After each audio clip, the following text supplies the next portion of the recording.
మార్గం, ఇది సత్య జీవ మార్గం. సత్య జీవ మార్గం, ఇది సత్య జీవ మార్గం.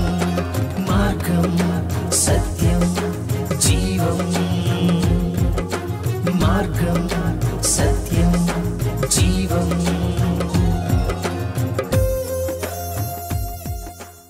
ప్రభువును ప్రియరక్షకుడైన యేసుక్రీస్తు నామములో మీ అందరికీ నా హృదయపూర్వక వందనాలు. సత్యజీవ మార్గం అనే ఈ ఆధ్యాత్మిక కార్యక్రమానికి మీకు అందరికీ స్వాగతం. ప్రియులరా, ఈ కార్యక్రమంలో దేవుని యొక్క వాక్యాన్ని ధ్యానం చేసుకోబోయే ముందు చిన్న ప్రార్థన చేసుకొని ముందుకు కొనసాగుదాం. మహాగణుడు పరిశుద్ధుడైన మా ప్రభువా, మీకు స్తుతులు స్తోత్రములు చెల్లిస్తూ ఉన్నాం. కనికర సంపన్నుడివి, కృప కలిగిన దేవుడివి నాయన. ఇదిగో నా ప్రభువా, మాతో మాట్లాడమని, మాలో నాయన నూతనమైన శక్తిని అనుగ్రహించమని, మీ సహాయాన్ని మాకు దయచేయమని మీ పాదాలు పట్టుకుంటూ ఉన్నాం. మేము మీలో స్థిరపడినట్లుగా, మీలో ఎదుగునట్లుగా నాయన మీ కృప, మీ శక్తిని మాకు నిండారుగా అనుగ్రహించమని ప్రభువైన యేసు నామములో ప్రార్థించి వేడుకొంచున్నాము నా తండ్రి, ఆమేన్. ప్రియులరా, మరొకసారి మీ అందరికీ నా హృదయపూర్వక వందనాలు. నేటి వాక్య భాగంలో మనం ధ్యానం చేసుకోబోతున్న అంశం నెహెమ్యా. నెహెమ్యా యొక్క భక్తి జీవితం గురించి, తన యొక్క కమిట్మెంట్ గురించి, నెహెమ్యా ఏ రీతిగా దేవుని పట్ల ప్రేమను కనపరిచాడో, అసలు నెహెమ్యా ఏం చేస్తున్నాడో, దేవుని కోసం ఏం చేయడానికి సిద్ధపడ్డాడో చాలామందికి తెలుసు. అయినప్పటికీ కూడా ఈ ప్రత్యేక సమయంలో నెహెమ్యా గురించి కొన్ని విషయాలు తెలుసుకోవడానికి ప్రయత్నం చేద్దాం. అసలు నెహెమ్యా ఎవరు, ఏం చేసేవారు అని చూసినట్లయితే, నెహెమ్యా ఒక రాజుగారి దగ్గర, అర్తహషస్త అనే ఒక రాజు దగ్గర ఆ యొక్క ద్రాక్షారసాన్ని అందించే ఒక ఉద్యోగంలో ఉన్నట్లుగా మనం మా గ్రంథంలో చూస్తూ ఉంటాం. సో చాలా హ్యాపీ కదండి. రాజు కొలువులో రాజుగారికి ద్రాక్షారసం అందించే ఉద్యోగం అంటే చాలా నమ్మకం ఉంటేనే అలాంటి ఉద్యోగాన్ని ఇస్తూ ఉంటారు. అలాగే చాలా ఆదాయం కూడా ఉంటుంది, తన జీవిత విధానం కూడా చాలా సుఖమయంగా ఉంటుంది. ఆ విషయాన్ని మనం చూద్దాం. నెహెమ్యా గ్రంథం 2వ అధ్యాయం 1వ వచనం నుంచి మనం నెహెమ్యా ఏం చేస్తూ ఉంటాడో మనం చూడొచ్చు. అటు తరువాత అర్తహషస్త రాజు ఏలుబడి కాలమున 20వ సంవత్సరములో నీసాను మాసమున రాజు ద్రాక్షారసము త్రాగవలనని చూచుచుండగా, నేను ద్రాక్షారసము తీసుకుని రాజునకు అందించితిని. అంటే ఏం చేస్తూ ఉండేవాడు ఈ యొక్క నెహెమ్యా అంటే, అర్తహషస్త రాజు దగ్గర ద్రాక్షారసమును అందించే ఒక ఉద్యోగంలో ఉన్నట్లుగా చూస్తూ ఉన్నాం. చాలా సాఫీగా జీవితం వెళ్తుంది కదండి, చాలా సుఖమయంగా వెళ్తుంది. ఒకవేళ మీకు గవర్నమెంట్ జాబ్ అయితే, ఆ గవర్నమెంట్ జాబ్ కూడా ఒక పిఎం అనొచ్చు. ఒక దేశానికి రాజు అంటే ప్రధానమంత్రి కాబట్టి పిఎం యొక్క క్యాంప్ ఆఫీస్లో పిఎంతో పాటు కలిసి చేసే ఉద్యోగం ఉంటే మీకు ఆదాయం బాగుంటుందా, బాగుండదా? మీకు చాలా విలువ ఉంటుందా, ఉండదా? అలాంటి ఒక శ్రేష్టమైన, ఒక ఉన్నతమైన, సుఖవంతమైన, గౌరవప్రదమైన ఉద్యోగంలో ఈ యొక్క నెహెమ్యా ఉన్నట్లుగా మనం చూస్తూ ఉన్నాం. అలా జరుగుతుండగా ఈ యొక్క నెహెమ్యా దగ్గరికి కొంతమంది సహోదరులు, స్నేహితులు చూద్దామని వచ్చారు. చూద్దామని వచ్చినప్పుడు నెహెమ్యాకి ఏ విషయం తెలిసింది, దేన్ని బట్టి నెహెమ్యా చింతించాడు, దుఃఖపడ్డాడు అనే విషయాన్ని మనం చూద్దాం. 1వ అధ్యాయం 1వ వచనం నుంచి. హకల్య కుమారుడైన నెహెమ్యా యొక్క చర్యలు. 20వ సంవత్సరములో కిస్లేపు మాసమున నేను షూషను కోటలో ఉండగా, నా సహోదరులలో హననీయను ఒకడును యూదులలో కొందరును వచ్చిరి. చెరపట్టబడిన శేషములో తప్పించుకునిన యూదులను గూర్చియు యెరూషలేమును గూర్చియు నేను వారిని అడుగగా, ఎవరిని గురించి అడిగాడు? అక్కడున్న ప్రజల గురించి, తన సహోదరుల గురించి కొన్ని విషయాలు అడిగాడు. అలాగే యెరూషలేము గురించి అడిగాడు. యెరూషలేము దేవుని నివాసంగా, దేవుని మందిరంగా మనం చూస్తూ ఉంటాం. యెరూషలేము యొక్క క్షేమం గురించి అడుగుతున్నాడు. యెరూషలేము ఎలా ఉంది, అక్కడ ప్రజలు, తన సహోదరులు ఎలా ఉన్నారని అడిగాడు. అప్పుడు వారు సమాధానం చెప్తున్నారు. 3వ వచనం. వారు చెరపట్టబడిన వారిలో శేషించిన వారు ఆ దేశంలో బహుగా శ్రమను, నిందను పొందుచున్నారు. మరియు యెరూషలేము యొక్క ప్రాకారము పడద్రోయబడినది, దాని గుమ్మములను అగ్నిచేత కాల్చబడినవని నాతో చెప్పిరి. ఈ మాటలు వినినప్పుడు నేను కూర్చుండి ఏడ్చి కొన్ని దినములు దుఃఖముతో ఉపవాసముండి ఆకాశమందలి దేవుని ఎదుట విజ్ఞాపన చేసి తిని. చూడండి, నెహెమ్యా యొక్క భక్తి కానీ, నెహెమ్యా యొక్క మనస్సు కానీ ఎంత క్లారిటీగా మనకు అర్థమవుతుందో. నెహెమ్యా భార్యకు కానీ, నెహెమ్యా బిడ్డలకు కానీ, నెహెమ్యా తల్లిదండ్రులకు కానీ, నెహెమ్యా కుటుంబీకులకు కానీ వచ్చిన సమస్య కాదు ఇది. ఇది దేవుని మందిరానికి, దేవుని పట్టణానికి, దేవుని దేశానికి, దేవుని ప్రజలకు వచ్చిన సమస్య. సో ఆ యొక్క యెరూషలేము ప్రాకారాలను, యెరూషలేము గోడల్ని పడగొట్టేసి నాశనం చేసి ఆ యొక్క గుమ్మాలను తగులు పెట్టేశారన్న సంఘటన విన్నప్పుడు నెహెమ్యా బహు చింతాక్రాంతుడై దుఃఖపడి కూర్చుండి ఏడ్చి కొన్ని దినములు ఉపవాసం ఉండి ప్రార్థించాడు. కొన్ని దినములు ఉపవాసం ఉండి, ఒక పూట కాదు, ఒక రోజు కాదు. సాధారణంగా మన కుటుంబంలో ఏదైనా సమస్య వస్తే, మన భార్యకో మన భర్తకో బిడ్డలకో తల్లిదండ్రులకో సమస్య వస్తే, మన కుటుంబంలో సమస్య వస్తే, మన ఉద్యోగంలో మన వ్యాపారాల్లో సమస్య వస్తే, మన శరీరంలో అనారోగ్యం వస్తే ఖచ్చితంగా మనం ఉపవాసం ఉండి చింతాక్రాంతులమై ప్రార్థిస్తూ ఉంటాం. దాని విషయంలో పెద్ద ఆశ్చర్యం ఉండదు. ఎందుకంటే సమస్య బాధ, సమస్య తీవ్రత వారు అనుభవిస్తున్నారు కాబట్టి, దాని నుంచి విడుదలను వారు కోరుకుంటున్నారు కాబట్టి వారు దేవునికి చెప్పుకుంటారు, దేవుని దగ్గర ఉపవాసం ఉండి ప్రార్థిస్తారు.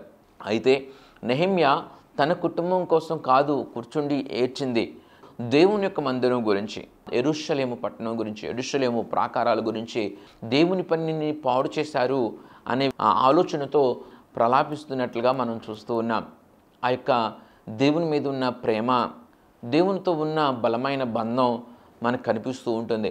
సో అక్కడ నెహెమ్యాని మనం చూస్తూ ఉంటే చాలా ప్రశాంతకరమైన జీవితం కదా, చాలా నెమ్మదికరమైన, సమృద్ధికరమైన, ఆశీర్వాదకరమైన జీవితం కదా. అలాంటి జీవితంలో అలాంటి సౌఖ్యాన్ని, సంతోషాన్ని, సమృద్ధిని, దేవుని ఆశీర్వాదాన్ని అనుభవిస్తున్న ఒక వ్యక్తి చెరలో ఉన్న దేవుని ప్రజల గురించి, బానిసత్వంలో ఉన్న దేవుని ప్రజల గురించి, దేవుని మందిరం గురించి, దేవుని పట్టణం గురించి ఎంతగా వేదన చెందాడో మనం చూస్తూ ఉన్నాం. నేటి కాలంలో రక్షింపబడిన ఒక విశ్వాసికి ఉండవలసిన హృదయం ఇది. ఏంటి ఆ హృదయం అంటే, మనకి దేవుడు సమృద్ధిని ఇస్తే, మనకు సౌఖ్యాన్ని ఇస్తే, మనకు ఆరోగ్యాన్ని ఇస్తే మనం చాలా హ్యాపీగా, చాలా పీస్ఫుల్గా, ప్రశాంతంగా బ్రతుకుతూ ఉంటాం. దేవుని స్తుతిస్తూ ఉంటాం, కృతజ్ఞతా కూడికలు పెట్టుకుంటాం, దేవుడు గొప్పవాడని చాటి చెప్తాం.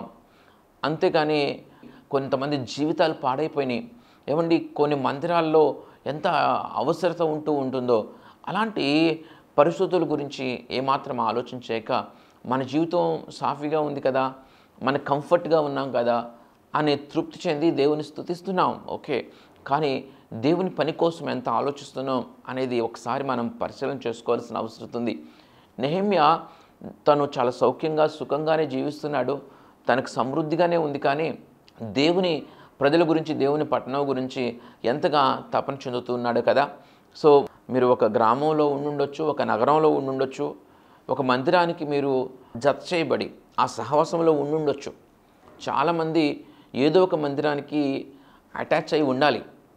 అంటే చాలామంది ఏం చేస్తూ ఉంటారు, నేను దేవుడంటే నాకు చాలా భక్తి, ఎవరిని నేను నమ్మను, ఏ సేవకుడిని నేను నమ్మను, ఎవరి సహవాసం నాకు అవసరం లేదు, నేను దేవునితోనే సహవాసం చేస్తాను, నేను ఇంట్లోనే ప్రార్థన చేసుకుంటాను, ఇంట్లోనే వాక్యం చదువుతాను, నీతిగా బ్రతుకుతాను అనుకుని అంటూ ఉంటారు, అనుకుని భ్రమపడుతూ ఉంటారు. కానీ మన యొక్క భక్తి జీవితాన్ని పెంపొందించుకోవాలంటే, మన విశ్వాసాన్ని మనం పెంపొందించుకోవాలంటే, దేవునిలో స్థిరులుగా నిలిచి ఉండాలంటే ఎలాంటి సాధన చేయాలి, ఏ విషయాలు సాధన చేయాలంటే మనందరికీ తెలిసినట్లుగా నిత్యం ప్రార్థన అనేది చాలా అవసరం.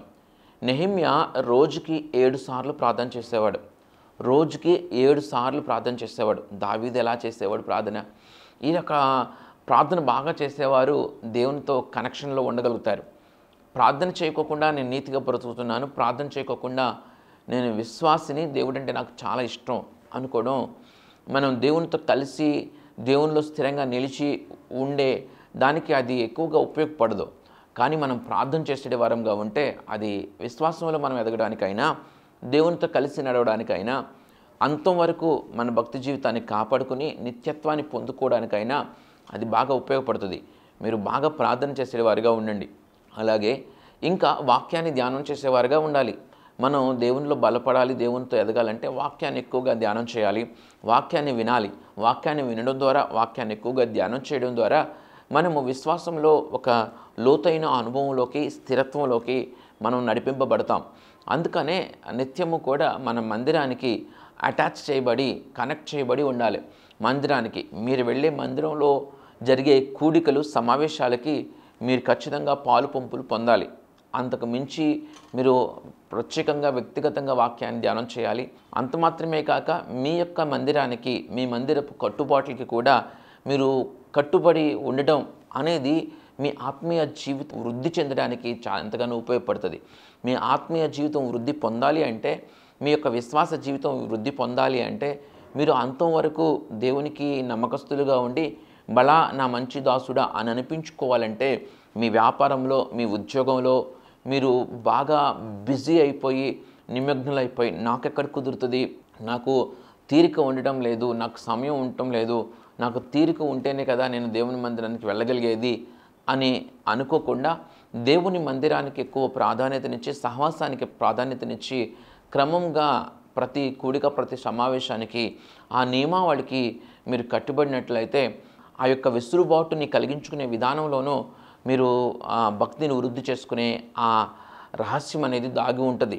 కానీ భక్తిని వృద్ధి చేసుకునే ఆ రహస్యాన్ని విడిచిపెట్టి మీకు మీరుగా నీతిమంతులుగా, మీకు మీరుగా భక్తిపరులుగా తీర్మానించుకొని భ్రమలో బ్రతకడం ఒక్కొక్కసారి చాలా ప్రమాదానికి దారితీస్తూ ఉంటుంది. కాబట్టి మీ మందిరానికి మీరు కట్టుబడి మీ మందిరపు నియమావళికి, ఆ కొడుకులకు, సమావేశాలకు ఖచ్చితంగా అటెండ్ అవ్వడం చాలా ప్రాధాన్యం. అంత మాత్రమే కాక మందిరపు పనులు కూడా చాలా బాధ్యతగా వాటిని నిర్వర్తించడం, వాటి కొరకు తాపత్రయం కలిగి ఉండటం, వాటి కొరకు ఒక హృదయాన్ని, ఒక భారభరితమైన హృదయాన్ని కలిగి ఉండటం చాలా ప్రాముఖ్యమైనది. అంతేకాక ఎలాంటి సాధన అవసరం అంటే ఇతరులని, తోటి సహోదరుల్ని క్షమించడం, ఇరుగు పొరుగు వారిని క్షమించడం, మీ పట్ల అన్యాయంగా ప్రవర్తించిన వారిని, మీ పట్ల దురుసుగా ప్రవర్తించిన వారిని, మిమ్మల్ని మోసపరిచిన వారిని, మిమ్మల్ని గాయపరిచిన వారిని, మిమ్మల్ని నష్టపరిచిన వారిని క్షమించి వారి కొరకు ప్రార్థించగలిగే మనసుని పొందుకోవడం కూడా చాలా ప్రాముఖ్యమైనదిగా, దైవభక్తిని పెంపొందించుకునే విషయంలో చాలా ఆవశ్యకమైనదిగా మనకు కనిపిస్తూ ఉంటుంది. చాలా అంటే చాలా ప్రాముఖ్యమండి. ఆ రీతి భక్తి సాధన చేయడం ద్వారానే నెహెమ్యా లాంటి భక్తిని మనం పొందుకోగలం. ఇక్కడ నెహెమ్యా చాలా అద్భుతమైన విషయాన్ని చేశాడు. ఏంటంటే తను సౌఖ్యంగా, సుఖంగా, సమృద్ధికరమైన, ఆశీర్వాదకరమైన జీవితాన్ని జీవిస్తూ కూడా తను ఏం చేశాడంటే దేవుని పని చేయడానికి పూనుకున్నాడు. దేవుని మందిరాన్ని తిరిగి పునర్నిర్మించడానికి, ఆ గోడల్ని తిరిగి నిర్మించడానికి పూనుకున్నట్లుగా మనం చూస్తూ ఉన్నాం. నెహెమ్యా ఆ రీతిగా బాగా బాధలు పడుతున్నాడు. ఈ మాటలు వినినప్పుడు నేను కూర్చుండి ఏడ్చి కొన్ని దినములు దుఃఖంతో ఉపవాసం ఉండి ఆకాశమందలి దేవుని ఎదుట విజ్ఞాపన చేసేతిని. ఎట్లనగా, ఆకాశమందున్న దేవా యెహోవా, భయంకరుడైన గొప్ప దేవా, నిన్ను ప్రేమించి నీ ఆజ్ఞలను అనుసరించి నడుచువారిని కటాక్షించి వారితో నిబంధనను స్థిరపరచువాడా, గొప్ప దేవా అంటున్నాడు. నిజంగా గొప్ప దేవుడు కదండి. ఎంత గొప్ప దేవుడు ఆలోచించేయండి. సర్వశక్తి కలిగిన దేవుడు, మన జీవితాల్లో ఎలాంటి అద్భుతమైన కార్యాన్నైనా చేయగలిగిన సమర్థుడు, సర్వలోకాన్ని కూడా ఎంతో అమితంగా ప్రేమించినవాడు. ఏమంటున్నాడు? గొప్ప దేవా అంటున్నాడు. నిన్ను ప్రేమించి నిన్ను ప్రేమించి నీ ఆజ్ఞలను అనుసరించి నడుచువారిని కటాక్షించి. ఎవరిని దేవుడు కటాక్షిస్తాడు? దేవుణ్ణి ప్రేమించే వారిని దేవుడు కటాక్షిస్తాడు. దేవుని ఆజ్ఞలను అనుసరించి నడుచుకునే వారిని దేవుడు కటాక్షిస్తాడు. అదే ఇక్కడ చాలా సూటిగా కోట్ చేస్తూ మాట్లాడుతున్నాడు. ఏమని కోట్ చేస్తున్నాడు? నిన్ను ప్రేమించి నీ ఆజ్ఞలను అనుసరించి నడుచు వారిని కటాక్షించి వారితో నిబంధనను స్థిరపరచువాడా అని దేవుణ్ణి సంబోధిస్తున్నాడు. అయ్యా, నిన్ను ప్రేమించి నీ ఆజ్ఞలను అనుసరించి నడుచుకునే వారిని నువ్వు కటాక్షించి నీ యొక్క నిబంధనను స్థిరపరిచి దేవుడు కదా, నువ్వు ఈ సహాయం చెవియొగ్గి మా ప్రార్థన, మా మనవి ఆలకించని ప్రార్థన చేస్తున్నట్లుగా మనం చూస్తున్నాం. 6వ వచనం అండి. నీ చెవియొగ్గి నీ నేత్రములను తెరచి నీ సన్నిధిని దివారాత్రము నీ దాసులైన ఇశ్రాయేలీల పక్షంగా నేను చేయు ప్రార్థన అంగీకరించుము. అయ్యా, రాత్రి పగలు నేను చేస్తున్న ప్రార్థన నీ చెవియొగ్గి ఆలకించు ప్రభువా. నీకు విరోధంగా పాపం చేసిన ఇశ్రాయేలీల కుమారుల దోషమును నేను ఒప్పుకొనుచున్నాను. ఎవరి పాపాన్ని ఒప్పుకుంటున్నాడు? ఇశ్రాయేలీల పాపాన్ని ఒప్పుకుంటున్నాడు. ఇశ్రాయేలీల కుమారుల పాపాన్ని ఒప్పుకుంటున్నాడు. నెహెమ్యా ఆజ్ఞలను అనుసరించి నడుచుకున్న విధానాన్ని బట్టి, నెహెమ్యా దేవుణ్ణి ప్రేమించిన విధానాన్ని బట్టి నెహెమ్యాకి దేవుడు ఆశీర్వదించాడు. నెహెమ్యాకి గొప్ప జీవితం ఇచ్చాడు. సుఖవంతమైన, సౌఖ్యమైన జీవితాన్ని ఇచ్చాడు. అలాంటి ఆశీర్వాదాన్ని పొందుకున్న నెహెమ్యా, నా నీతి వలన, నా యొక్క దేవుని ఆజ్ఞలను అనుసరించి నడుచుకున్న నా జీవితం వల్ల దేవుడు ఆశీర్వదించాడు చాలే అనుకోక ఇంకా అమితంగా దేవుణ్ణి ప్రేమిస్తున్నట్లుగానే కనిపిస్తుంది. నెహెమ్యా ప్రేమ, నెహెమ్యా భక్తి సుస్పష్టంగా ఇక్కడ కనిపిస్తుంది. ఏడ్చాడు. ఎవరు ఇతరుల సమస్యల గురించి మనకి ఏడుపు వస్తూ ఉంటే అప్పుడు కదా మనం వారిని ప్రేమించింది. ఇతరులు పడుతున్న బాధన, ఇతరులు పడుతున్న వేదన గురించి మనకు దుఃఖం ఉప్పొంగుకొస్తున్నప్పుడు వారి పట్ల మనకి ప్రేమ ఉంది, వారిని మనం ప్రేమిస్తున్నాం అని మనకు అర్థమవుతూ ఉంటుంది. ఈ రీతిగా ఇశ్రాయేలీలందరి కొరకు దుఃఖపడ్డాడు, దేవుని కొరకు దుఃఖపడ్డాడు, దేవుని పని కొరకు దుఃఖపడ్డాడు. దేవుని పని అంటే కూడా ఎంతో ప్రేమ నెహెమ్యాకు ఉన్నట్లుగా మనం చూస్తూ ఉన్నాం. సహాయం చేయమని దేవుణ్ణి ఇశ్రాయేలీల పాపముల క్షమాపణ కొరకు మరి ప్రార్థిస్తున్నట్లుగా మనం చూస్తూ ఉన్నాం. నేనును నా తండ్రి ఇంటి వారును పాపం చేసి ఉన్నాం, నీ ఎదుట బహు అసహ్యంగా ప్రవర్తించితిమి. నీ సేవకుడైన మోషే చేత నీవు నిర్ణయించిన ఆజ్ఞలనైనను కట్టడలనైనను విధులనైనను మేము గైకొనకపోతిమి. చూడండి, దేవుని విధులను, దేవుని ఆజ్ఞలను, కట్టడలను గైకొనాల్సిన అవసరత ఉంది. ఆ గైకొనని వారి జీవితంలో వారు యొక్క స్వయం కృపాపరాధముల వలన వారి శిక్షను, వారి యొక్క పర్యవసానాలని వారు అనుభవించాల్సిన పరిస్థితి అవుతుంది. దేవుని విధులను, దేవుని కట్టడలను, దేవుని నియమావళిని అనుసరించేవారు త్రోవ తప్పిపోకుండా ఉంటారు. ఒక తప్పుడు మార్గంలోకి వారు వెళ్లకుండా ఉంటారు. అలాంటి తప్పుడు మార్గంలోకి వెళ్ళని వారి జీవితాల్లోకి వారి స్వయం కృపాపరాధముల వల్ల వచ్చే శ్రమలు కానీ, సమస్యలు కానీ, ఇబ్బందులు కానీ, నష్టాలు కానీ, దాస్యం కానీ ఉండదు. సో కాబట్టి దేవునితో నిబంధనను మనం కలిగి జీవించాలి. దేవుని కట్టడలను, ఆజ్ఞలను అనగా వాక్యాన్ని తూచా తప్పకుండా జాగ్రత్తగా పాటిస్తూ దేవుని యొక్క కట్టడలను బట్టి మనం జీవిస్తూ ఉంటే చాలా వరకు మన స్వయం కృపాపరాధముల వలన వచ్చే సమస్యలను, శ్రమలను మనం తగ్గించుకోవచ్చు ప్రియులారా. ఇక్కడ వారి యొక్క శ్రమల వలన, వారి యొక్క అపరాధముల వలన, వారు కట్టడలు మీరబట్టే ఇలాంటి దాస్యం అనేది అక్కడ ఇశ్రాయేలీలకు వచ్చినట్లుగా నెహెమ్యా అర్థం చేసుకున్నట్లుగా మనం చూస్తూ ఉన్నాం. ఆ రీతిగా ప్రార్థించాడు. దేవుడిచ్చిన ఆలోచనను బట్టి నడుం కట్టుకున్నాడు. ప్రార్థన చేసి వదిలేలా, కొంతమంది ప్రార్థన చేసి వదిలేస్తారు. అలా ప్రార్థన చేసి వదిలేలా నెహెమ్యా లేచి నిలబడ్డాడు, నడుం కట్టుకున్నాడు. రాజుగారి దగ్గర చాలా విచారంగా కనిపించినప్పుడు, చాలా బాధగా ఉంటున్నప్పుడు రాజు అడిగారు, ఎందుకయ్యా నెహెమ్యా, ఇంతకుముందు ఎప్పుడు చూడలేదు అలా విచారంగా, ఎందుకు ఇంత విచారంగా నువ్వు ఉన్నావంటే, అయ్యా నీ దృష్టికి నేను కృప పొందుకున్న వాడినైతే ఇలా నా జనులు ఉన్న దేవుని నగరం ఇలా అయిపోయింది, నేను తిరిగి దాని గోడలు నిర్మించాలనుకుంటున్నాను, నాకు సెలవిస్తే నేను వెళ్ళి ఆ పని చూసుకుని వస్తాను అని రాజుని అడుగుతాడు, అర్థహశస్త రాజుని. దేవుడు రాజుకి నెహెమ్యా పట్ల కృపనిచ్చాడు. నెహెమ్యా యొక్క బిహేవియర్ని బట్టి, నెహెమ్యా యొక్క ప్రవర్తనను బట్టి, తన పని విధానాన్ని బట్టి, తన భక్తి జీవితాన్ని బట్టి అధికారులు కూడా వారిని గుర్తిస్తూ ఉంటారు. భక్తిపరుడు అని చెప్పుకొని పనికి మాలిన వేషాలు వేస్తే అధికారులు హేళన చేస్తారేమో, కానీ కొన్ని చోట్ల ఉద్యోగాలు చేస్తారు కొంతమంది విశ్వాసులు. మరి ఉద్యోగాలు చేస్తూ దేవుడు దేవుడు అంటారు. వారు మరి చాలా భయంకరమైన ప్రవర్తన కలిగి ఉంటారు. వారు అబద్ధాలు ఆడే విషయం కానీ, లంచాలు తీసుకునే విషయం కానీ, ఇతరులతో గొడవలు పెట్టుకునే విషయంలో కానీ, ఒక ప్రేమ లేకోకుండా ఉండే విషయంలో కానీ, అలాగే పాపపు కార్యాల విషయంలో కానీ చాలా టేక్ ఇట్ ఈజీగా, చాలా సునాయాసంగా, చాలా విచ్చలవిడిగా వారు ఏమాత్రం దైవిక భయం లేకోకుండానే జీవిస్తారు. కానీ దేవుని బిడ్డలమని, క్రైస్తవులమని చెప్పుకుంటారు. అలాంటి వారు ఏదైనా దేవుని కోసం అలా చేయాలి, ఇలా చేయాలని వెళ్ళి అధికారులను అడిగితే వారు కూడా హేళన చేస్తారు, వారు పర్మిషన్ ఇవ్వకపోవచ్చు. ఇక్కడ నెహెమ్యా యొక్క భక్తి జీవితాన్ని బట్టి, నెహెమ్యా యొక్క కమిట్మెంట్ని బట్టి, తన ప్రవర్తనను బట్టి అన్నీ రాజు గుర్తిస్తున్నాడేమో. సో ఇవన్నీ చక్కగా చూసినప్పుడు రాజు కూడా ఏం చేశాడంటే నెహెమ్యాకి పర్మిషన్ ఇచ్చాడు. నెహెమ్యా ఏమన్నాడంటే, ఇదిగో నేను ఇలాగూ ఫలాంది కూడా నాకు కావాలి, నదులు నేను దాటి వెళ్ళాలి కదా, నదులు దాటినప్పుడు కూడా ఎవరైనా నన్ను అడ్డుకుంటే ఇబ్బంది లేకోకుండా నాకు పర్మిషన్ లెటర్, తాకీదులు ఇమ్మని చెప్పి అడిగితే కూడా రాజు ఇచ్చాడు. అలాగే గుమ్మముల కొరకు మ్రాణులు కొన్ని కావాలి, అడవిలో నుంచి నేను అవి తీసుకువెళ్తాను, దానికి కూడా తాకీదులు ఇమ్మని చెప్తే దానికి కూడా ఆ యొక్క రాజు పర్మిషన్ ఇచ్చాడు.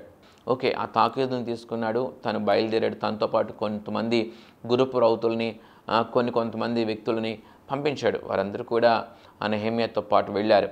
నెహెమ్యా అక్కడికి వెళ్ళాడు. నెహెమ్యా వెళ్ళాక మరి అక్కడ కొంతమంది శత్రువులు కూడా ఆ దేశంలో ఉన్నారు.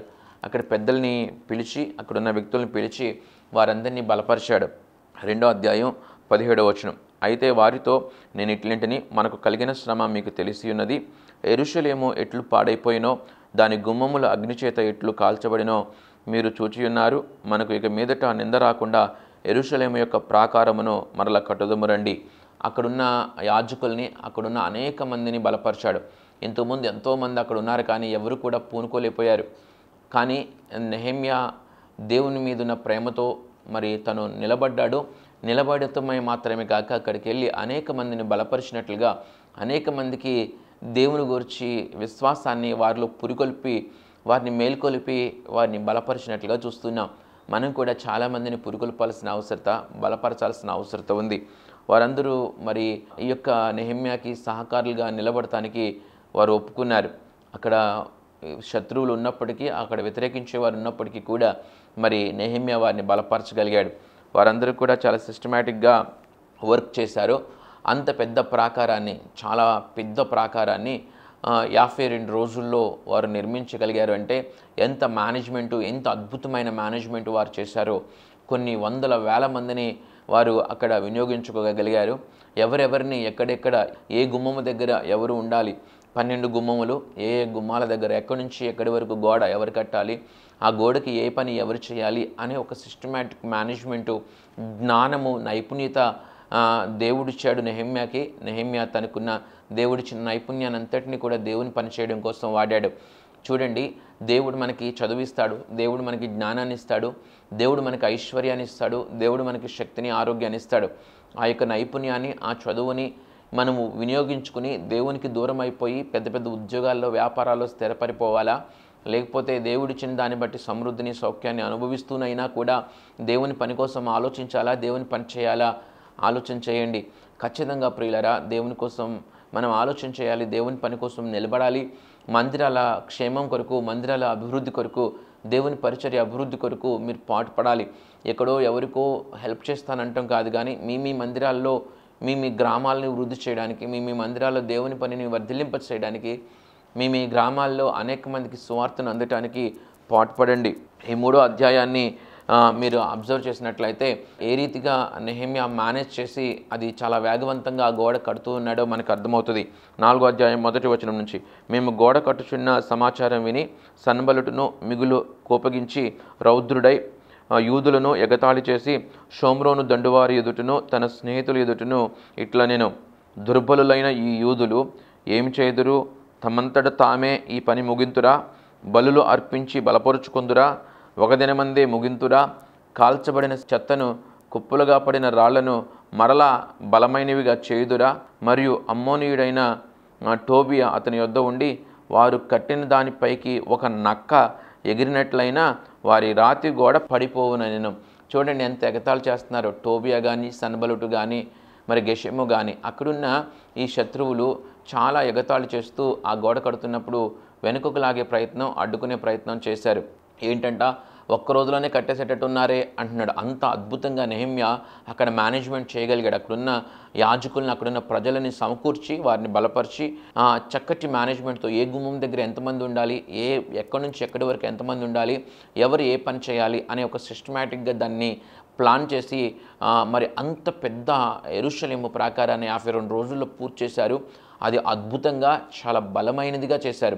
అలా చేసేటప్పుడు ఏందిరా ఒక్క రోజులోనే చేసేసేటట్టున్నారే అని ఈ సన్బలుటును, టోబియా, గెషము వారిని ఎగతాళి చేశారు. ఏమంటున్నారు? ఒక నక్క ఎగిరితే కూలిపోద్ది అని చెప్పి ఎగతాళి చేస్తున్నారు. దేవుడికి బలులు అర్పించినంత ఈజీ కాదు అని ఎగతాళి చేస్తున్నారు. అలాగే ఇది అని ఎన్నో రకాలుగా ఎగతాళి చేసినప్పటికీ కూడా నెహెమ్యా ఆ గోడ నిర్మాణాన్ని ముందుకు తీసుకువెళ్ళాడు. గోడ నిర్మాణాన్ని చాలా విజయవంతంగా పూర్తి చేశాడు. అయితే ఈ గోడ నిర్మాణం చేసేటప్పుడే ఇలాంటి ఎగతాళి మాత్రమే కాదు, కానీ భయంకరమైన ప్రాణ ప్రమాదం, భయంకరంగా చాలా యుద్ధాలకు వచ్చిన సందర్భాలు చాలా ఉన్నాయి. అలాంటి సందర్భాల్లో కూడా చాలా జాగ్రత్తగా, చాకచక్యంగా ఒక చేత్తో ఆయుధము, ఒక చేత్తో పని చేశారు.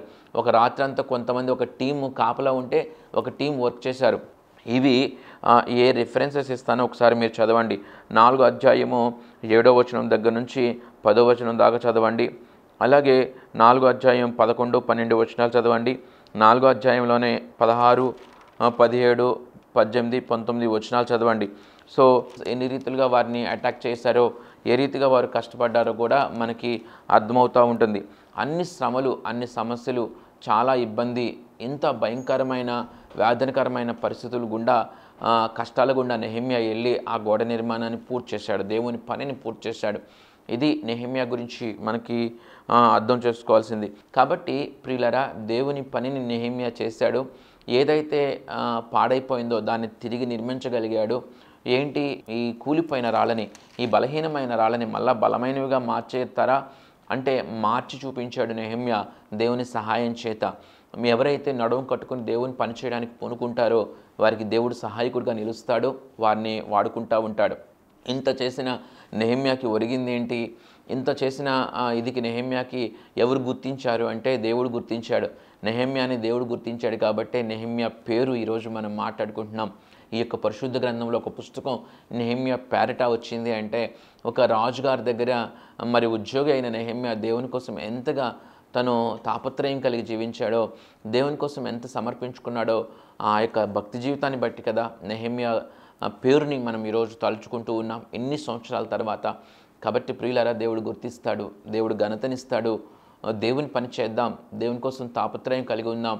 మనకిచ్చిన ఆశీర్వాదాన్ని, సౌఖ్యాన్ని, ఐశ్వర్యాన్ని బట్టి దేవునికి దూరంగా ఉండక మరింత దేవునికి దగ్గరగా ఉండి దేవుని పని చేద్దాం. మన గ్రామాలను, మన మందిరాలను బాధ్యతతో మనం ముందుకు తీసుకువెళ్దాం. గ్రామాల్లో త్రాగుబోతులు ఉంటున్నారు, గ్రామాల్లో మరి జ్ఞానం లేక కుటుంబాలను పాడు చేసుకుంటున్న వారు ఉంటున్నారు. అలాగే మందిరాల్లో కూడా మరి పనులు జరగక, మందిరపు అవసరతలు తీరక, మరి మందిరపు నిర్మాణాల విషయంలో కానీ మీ మందిరాల విషయమై మీరు బాధ్యతగా ఉంటే అది పాస్టర్ గారు గుర్తించినా గుర్తించకపోయినా, పెద్దలు, సంఘపు పెద్దలు గుర్తించినా గుర్తించకపోయినా, మరి ఎవరు గుర్తించినా గుర్తించకపోయినా దేవుడు గుర్తిస్తాడని విశ్వసించండి.